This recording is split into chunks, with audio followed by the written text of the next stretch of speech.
धन्यवाद उद्घोषक मित्र रविन्द्र जाखज्यू। आजको यस ऐतिहासिक पुस्तक विमोचन कार्यक्रमका सभापतिज्यू, प्रमुख अतिथिज्यू, डबलीमा बस्नुहुने विशिष्ट अतिथिगण लगायत यहाँ उपस्थित सम्पूर्ण अतिथि महानुभावहरूमा मेरो हार्दिक अभिवादन छ। अघि पनि हाम्रो कुरा आइसकेको छ। मेरो संयोजकत्वमा नगरपालिकाको अनुरोधमा 6 जनाको टोलीले मिलेर हामीले यस पोखरीको ऐतिहासिक पुरातात्विक प्रतिवेदन तयार पारेर बुझाउन सफल भयौँ। हामीलाई एउटा कुरामा सन्तोष लागेको छ, यस पोखरीको बारेमा निकै नूतन कुराहरू हामीले पत्ता लगायौँ जुन हाम्रो अध्ययन अनुसन्धानभन्दा अघि थाहा भएको थिएन। यसको निमित्त व्यक्तिगत रूपमा भक्तपुर नगरपालिकाका मेयर श्री सुनिल प्रजापतिज्यू, समस्त भक्तपुर नगरपालिका प्रति हामी आभार प्रकट गर्न चाहन्छौँ।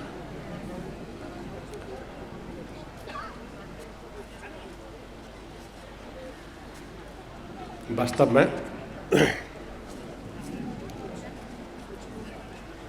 हामीले निकै मेहनत गरिकन यस पोखरीको ऐतिहासिक पुरातात्विक प्रतिवेदन तयार गर्दा हाम्रो ब्रह्मले भ्याएसम्मको वैज्ञानिक ढङ्गको इन्भेन्ट्री लगायत यसको बारेमा जे जति ऐतिहासिक पुरातात्विक सामग्रीहरू हामीले पायौँ, त्यसको आधारमा वैज्ञानिक ढङ्गबाट यसको विवेचनात्मक अध्ययन पनि गर्न पाएका छौँ। त्यसमा पनि हामीलाई सन्तोष लागेको छ। मलाई बोल्ने समय 10 मिनट दिएको छ। म तपाईहरुसँग 5 मिनट बढी समय लिने आग्रह गर्न चाहन्छु, किनभने अहिलेको यस ऐतिहासिक क्षणमा यहाँका सर्वसाधारण जनताहरूलाई यस पोखरीको बारेमा केही हामीहरूले पत्ता लगाएका कुराहरू राख्न पाउँदा हामीलाई र खास गरिकन यी नयाँ कुरा थाहा पाउँदा हामी सबैलाई राम्रै होला भन्ने म चाहन्छु। यस पोखरीको नाम आएको छ नुपुखु। तत्कालीन समयमा नेपाल मण्डलमा बनेको सबैभन्दा नयाँ पोखरी भएको हुनाले यो पोखरीको नाम नुपुखु रह्यो। आज पनि यहाँको स्थानीय जनजीवनमा नुपुखु नाम विशेष चलेर आएको छ। राजा जगज्योतिर मल्लले यो पोखरी आजभन्दा 391 वर्ष अघि उनले बनाउन लगाएका हुन्। उनले बनाउन लगाएको यस पोखरीको बारेको नेपाल सम्मत 750 को अथवा भनौँ विक्रम सम्मत 1687 को शिलाभिलेख त्यो सिंहफले वाङवाङ पार्टीमा थियो। हामीले धेरै पटक आएर त्यो शिलालेख खोतल्यौँ। अहिले पनि त्यो वाङवाङ पार्टी अथवा भनौँ सिंहफलेको मुनि कतै दबिएर रहेको हुनुपर्छ। मलाई 100% विश्वास छ। हामीले पत्ता लगाउन नसकेको मात्रै हो, त्यो शिलालेख अहिले पनि त्यही छ। यो पोखरीको बारेमा महत्त्वपूर्ण ऐतिहासिक जानकारी दिने त्यो शिलालेख त्यो जमिन मुनि सायद सुस्केर हालेर बसिरहेको होला। हामी कुनै दिन फेरि पत्ता लगाउँला त्यसलाई। जमिनमा रहन्जेलसम्म पुरातात्विक दृष्टिकोणले भन्यो भने त्यो सुरक्षित नै छ। त्यो अभिलेख प्रमाणको आधारमा भन्ने हो भने यो पोखरी पुष महिनामा आरम्भ भयो। पुषमा फागुन चैत वैशाख 5 महिनामा यो पोखरीले पूर्णता पायो। हामीलाई अहिले यो पोखरी जीर्णोद्धार गर्न 3 वर्ष लागेको छ। हाम्रा पूर्वजहरू आजभन्दा 395 वर्ष अगाडिका हाम्रा पूर्वजहरू कला कौशलमा कति अगाडि थिए। तिनीहरू त विश्व श्रेणीका कालीगढहरू भन्दा पनि अझ माथि राख्न मन लाग्छ। 5 महिनाको अवधिमा बन्नु चान्चुने कुरा निश्चित रूपमा होइन। त्यो प्रमाणले त्यसै भन्छ। जगज्योतिर्मल्लले बनाउन लगाएको यो पोखरीमा जनताहरूले नै बनाइदिएका हुन्। त्यो पोखरीमा यो पोखरीको नाम पुष्करिणी भनिएको छ। मलाई पुष्करिणीले हाम्रो लुम्बिनीको सिद्धार्थ गौतमलाई जन्म दिइसकेपछि मायादेवीले स्नान गरेको त्यो पुष्करिणीको पनि झलझली सम्झना आउँछ। त्यो पनि पुष्करिणी हो, यो पनि पुष्करिणी हो।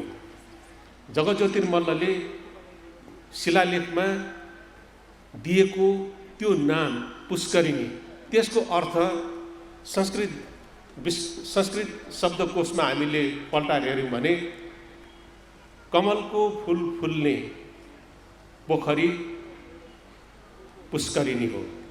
नेपाल भाषामा पलेश्वा पुखु, भक्तपुरको पूर्वमा यातु बहारे पुखु पलेश्वा पुखु हो। भक्तपुरको पश्चिमपट्टिको यो पोखरी पनि पलेश्वा पुखु हो।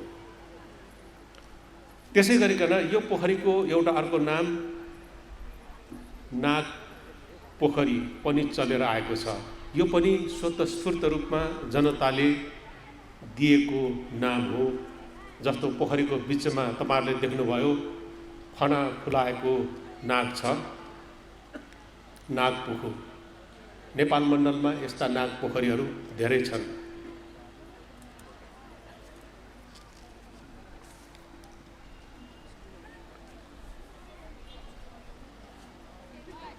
यो पोखरीको इतिहास पोखरीमा मात्र सीमित छैन। यो पोखरीलाई आँखीझ्यालको एउटा प्वाल मानेर यसबाट तत्कालीन समयको राजनैतिक, आर्थिक, सांस्कृतिक पक्षलाई हेर्ने हो भने समग्र नेपाल मण्डलको राजनीति, कला, संस्कृति प्रत्यक्ष प्रकारान्तरमा यो पोखरीसित पनि सम्बन्धित हुन आउँछ।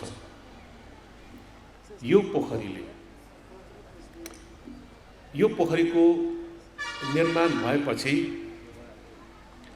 त्यसको 33 वर्षपछि कान्तिपुरका राजा प्रताप मल्ल र उनले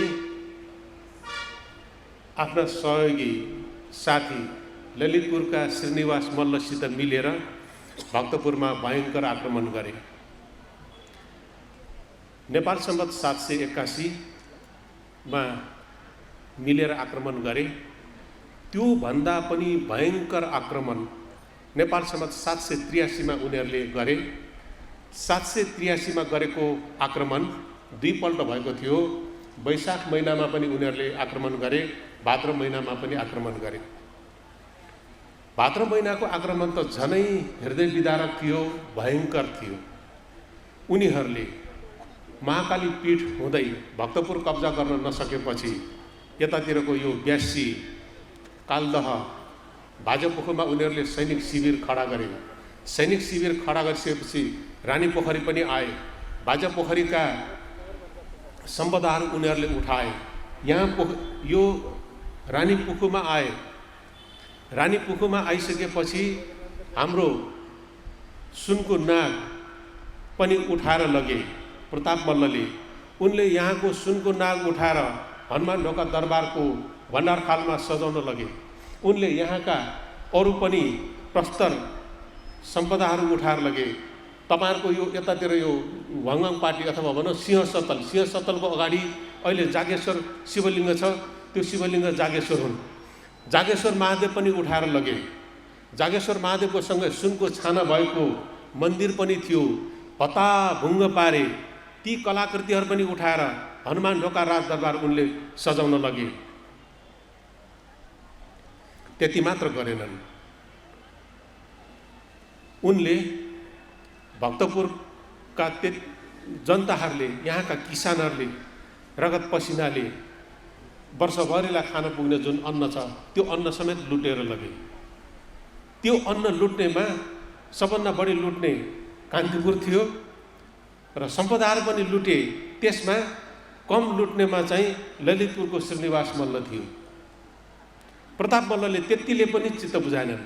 भक्तपुर गढ रूपमा थियो, ढोकाहरू बन्दाबन्दी थिए, सहर बाहिरको पश्चिमपट्टिको भाग यो थियो। अनि प्रताप मल्लले चारैतिर घेरिसकेपछि उनले आर्थिक नाकाबन्दी लगाए। हामी आर्थिक नाकाबन्दीको कुरा गर्दाखेरि पृथ्वीनारायण शाहलाई सम्झिन्छौँ। पृथ्वीनारायण शाह भन्दा पनि अगाडि आर्थिक नाकाबन्दी लगाएर यहाँका जनताहरूलाई आछु पारे। यहाँका जनताहरूले खान पाएनन्। विद्याको धनी, शिक्षाको धनी, भक्तपुर शिक्षाको बनारस भनेर भनिन्छ। यहाँका जनताहरूले आफ्ना अमूल्य ग्रन्थहरू पनि व्यापारीहरूलाई बेचे। श्रृङ्गार पटारले गर्दाखेरि यहाँका महिलाहरू गर्भिणी हुन पाएनन्। खान नपाएर एक दामको 8 गेडा मात्र मकै पाए, त्यो पनि नपाउने भयो। यहाँका मानिसहरू रातारात आफ्नो थात थलो छोडेर भिजेको मन लिएर विदेशतिर लागे। यो पोखरीले हामीलाई इतिहासका ती कुराहरू पनि झल्झली सम्झाएको छ।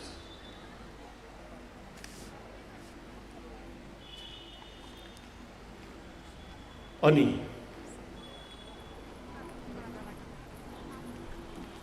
कठोर बोलीले होइन, नम्र बोलीले मन जित्दो रहेछ। प्रताप मल्लले, श्रीनिवास मल्लहरूले यो पोखरीमा भयङ्कर आक्रमण गरेर यहाँका जनताहरूलाई निकै दुःख दिएको 11 वर्षपछि उनको मृत्यु भयो। त्यसपछि कान्तिपुर, ललितपुर र भक्तपुरको बीचमा राजनैतिक कूटनैतिक सम्बन्ध सुमधुर भएर आए। अनि उनकै वंशज, जगज्योतिर मल्लकै वंशज जितामित्र मल्लले नेपाल सम्वत 798 मा उनले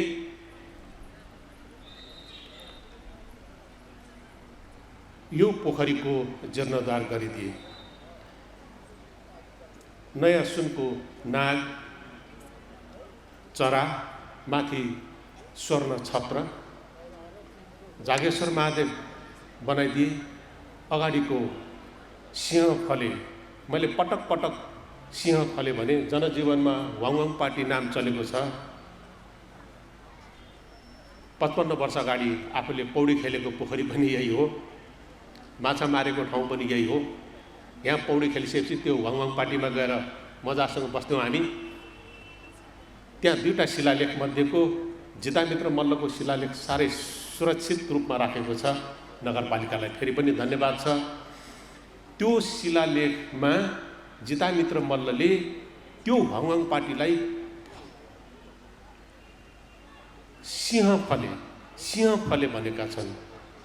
वाङवाङ पार्टी पछि जनताले दिएको नाम हो। किन वाङवाङ पार्टी भन्यो भन्दाखेरि त्यो पार्टीको मुनि बसेर कुरा गर्दाखेरि वाङ वाङ आवाज आउने भएको हुनाले वाङवाङ पार्टी भनेको यथार्थमा असलमा त्यो राजकीय महत्त्व बोकेको, अति सांस्कृतिक महत्त्व बोकेको पार्टी थियो, सत्तल थियो। त्यसैले त्यसलाई सिंह फले भनेको छ। त्यो सिंह फलेको प्रस्ताव तोरणमा दायाँ बायाँ हामीहरूले हेऱ्यौँ भने अहिलेको अब के भन्छ मेरमेड भनेर भनिन्छ, जलपरी अथवा जलमानुषीको साह्रै सुन्दर, अति दुर्लभ त्यहाँ कुदिएको छ। त्यसबारेको एउटा हस्तलिखित ग्रन्थ पनि थियो, चोरेर लग्यो अमेरिकाले। अमेरिकाको लस एन्जलस काउन्टी म्युजियममा रहेको थाहा हुन आएको छ। त्यसमा धेरै नबोलौँ। अघि हाम्रा प्रमुख अतिथि श्रद्धेय नारायणमान बिजुल छेज्यूबाट पुस्तक सार्वजनिकीकरण हुँदाखेरि एउटा धुन बजेको म तपाईहरुलाई पुनः स्मरण गराउन चाहन्छु। त्यो मालश्री धुन थियो। मालश्री धुनले हामीलाई मोहनी नखा दशैंको झलझली स्मरण गराउँछ। दशैंमा मात्र बजाइने त्यो राग किन, त्यो धुन किन अहिले बजाइयो होला बेमौसममा? वास्तवमा त्यो होइन। किन होइन त भन्दाखेरि मालश्री राग धुनको आविर्भाव भक्तपुरमै भएको देखिएको छ अनुसन्धानले।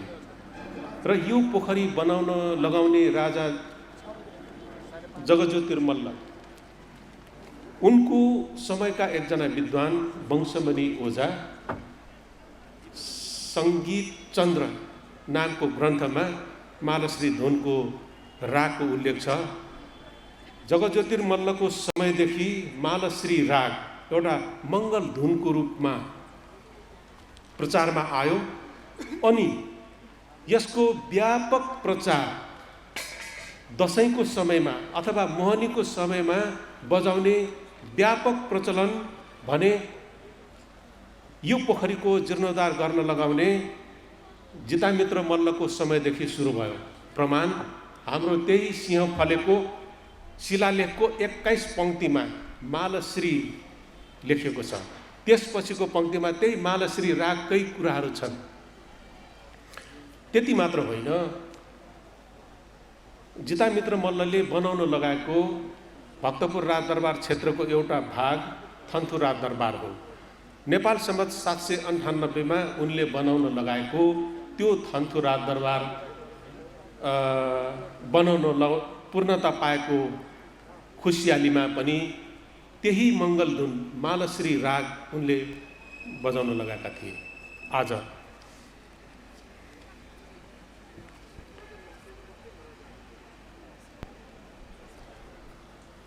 343 वर्षपछि जितामित्र मल्लले त्यो मालश्री धुन राग बजाउन लगाएर यो जुन जीर्णोद्धार भएको थियो, एकचोटि सम्झनुहोस्।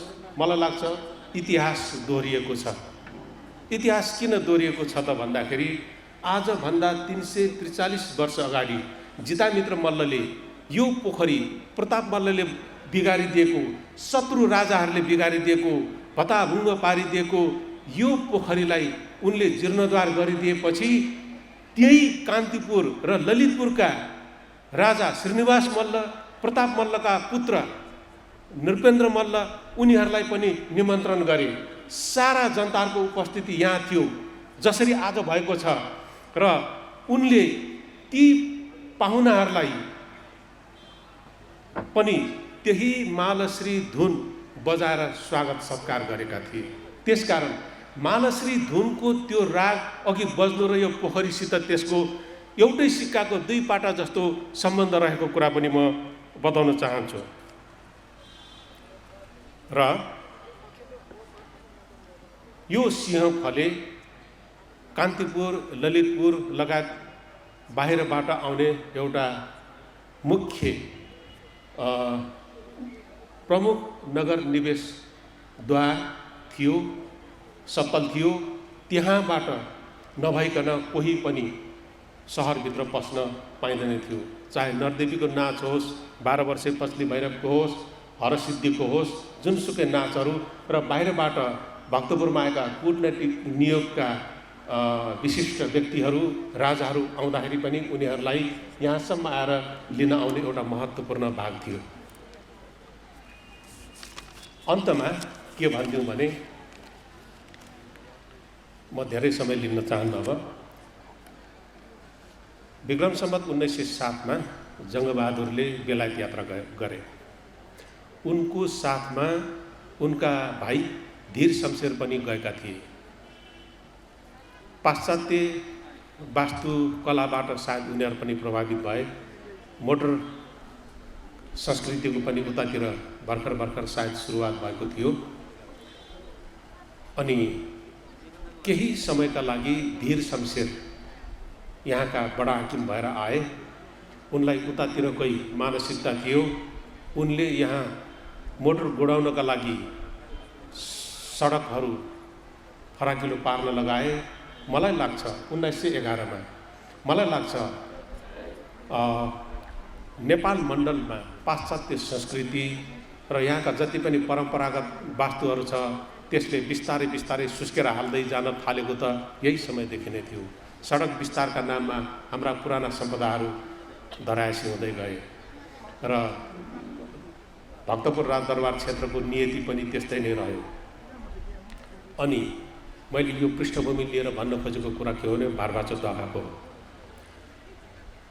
धेरैमा एउटा भ्रम मानसिकता के छ भने यो भारवाचो द्वाखा जुन अहिलेको सेतो ढोका छ त्यो वास्तवमा यक्षमल्लकालीन भारवाचो द्वाखा पटक्कै होइन। त्यो जुन तथाकथित भारवाचो द्वाखा हो त्यसको दक्षिणतर्फ अहिले पनि यक्षमल्लकालीन पुरै सहरलाई गढ रूपमा परिणत गर्नको निमित्त उनले बनाउन लगाएको दक्षिणपट्टिको ढोका थियो भारवाचो द्वाखा। त्यो भारवाचो द्वाखाको पुरातात्विक अवशेष अहिले पनि त्यही छ। त्यो हो पुरानो ढोका। धीर शमशेरले यो भारवाचो द्वाखा भनेर जुन हामीहरू भन्छौँ मल्लकालीन त्यो नभएर उनले न्यू क्लासिकल स्टाइलबाट अथवा भनौँ अर्ध युरोपीय शैली र मुगल शैलीबाट पनि हुन सक्ला आधुनिक शैलीमा त्यो ढोका बनाइदिए। यदि त्यो मल्लकालीन हो भने त्यसको दायाँ बायाँ अजङ्गका सिंह मूर्ति छन्। त्यो सिंह मूर्ति र त्यो ढोकाको तालमेल पटक्कै मिल्दैन। म सुन्छु यहाँका स्थानीय बासिन्दाहरूका अनुसार यो सिंह फले मा ती सिंहहरू अजङ्गका ती सिंहहरू यहाँ थिए, यहाँबाट उता लगेको हो। धीर शमशेरले मोटर गुडाउनको लागि सडक विस्तार गर्ने क्रममा त्यसरी यहाँका पुराना संरचनाहरूलाई भत्काएका हुन् र त्यो बेलादेखि मोटर संस्कृति यहाँ चल्न थाल्यो। हाम्रो भारवाचो टोलदेखि लिएर यो रानी पोखरीको अहिलेको यो जुन बाटो छ यो बाटो हुँदै निकोसेरा अनि बानेश्वर कता कता हुँदै लाने बाटो चाहिँ त्यसपछि बन्यो। 2007 सालपछि यसले त्यस रूपमा चाहिँ महत्त्व पाउँदै गयो र लहरी थियो। लहरी अहिलेको आधुनिक ट्रक भनौँ यो हाम्रो दुधपाटीमा भाजपुखुको उत्तर पश्चिम कुनामा त्यो पार्टी थियो। त्यहाँ भेटरनरी हस्पिटल बनेपछि त्यो पार्टी पनि उड्यो हो। त्यो पार्टीमा सबै कहाँबाट दुध सङ्कलन गरेर त्यहाँ ल्याउँथ्यो अनि लहरीबाट लैजान्थ्यो। त्यसैले त्यो पार्टीको त्यहाँ दुध सङ्कलन गरेर राख्ने पार्टी भएको हुनाले दुध पार्टी त्यो चाहिँ जनजीवनमा प्रचलित रहेर आएको मानिन्छ। र मैले तपाईँहरूको समय लिएँ, मलाई 10 मिनट मात्र बोल्ने समय दिएको थियो। धेरै कुराहरू भन्न बाँकी नै थिए र अन्तमा जाँदा जाँदै के भन्नु भने नगरपालिकालाई परिवारलाई र यो पोखरीसित सम्बन्धित जति पनि यो पोखरीलाई यस रूपमा बनाइदिनु हुने सबैप्रति म व्यक्तिगत रूपमा पनि आभार प्रकट गर्न चाहन्छु। मेरो टिमको तर्फबाट पनि आभार प्रकट गर्न चाहन्छु। र यो नाग जाँदा जाँदै तपाईँहरूलाई एउटा कुरा थाहा होस्, जगतज्योति मल्लले बनाएको नाग प्रताप मल्लहरूले उठाएर लगेर हनुमान ढोका भण्डारखाल पोखरीमा सजाउन लगे। त्यसपछि जितामित्र मल्लले दोस्रो नाग यहाँ राखिदिए। त्यो नाग पनि कता हरायो हामीलाई थाहा छैन। हामी सानो छँदाखेरि यहाँ पौडी खेल्न आउँदाखेरि त्यो काठको ठुटा मात्र त्यहाँ थियो। त्यहाँ नाग थियो भन्ने त हामीलाई थाहा नै थिएन। इतिहास संस्कृतिको विद्यार्थी भएर सोधखोज गर्दाखेरि मात्र यो कुरा थाहा हुन आयो। र अहिले भक्तपुर नगरपालिकाले यहाँ पुनः प्रतिष्ठा गरिएका यी नाग वासुकी नाग भने तेस्रा हुन्। र यो पोखरीको सुन्दरतालाई हेरेर यस्तो लाग्छ यदि आत्मा छ भने जगतज्योति मल्ल जितामित्र मल्लका आत्माहरूले माथिबाट हेरेर हाम्रो भक्तपुर नगरपालिका र यो पोखरीसित सम्बन्ध सबैलाई उनीहरूले पनि कृतज्ञता प्रकट गर्दथे होलान्। म भक्तपुर नगरपालिकालाई आभार प्रकट गर्न चाहन्छु। धन्यवाद।